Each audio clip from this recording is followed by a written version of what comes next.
এখন আর সে আমার প্রার্থনায় থাকে না, সে তাকে দীর্ঘশ্বাসে। এখন আর কারোর জন্য কান্না আসে না, কান্না আসে নিজের জন্য।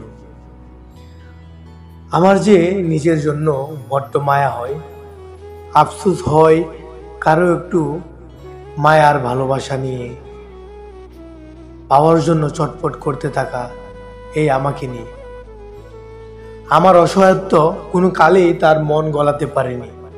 এখন আমি বাঁচি, যাকে ছাড়া বাঁচবো না ভাবতাম, তাকে ছাড়া এখন নিজের জন্য বাঁচি। জীবন এমনই কারোর জন্য থেমে থাকে না। ভুল মানুষকে ভুলে গিয়ে জীবনকে নতুন করে সাজিয়ে নিতে হয়, আবার সঠিক মানুষের স্মৃতি আঁকড়ে সারা জীবন কাটিয়ে দিতে হয়।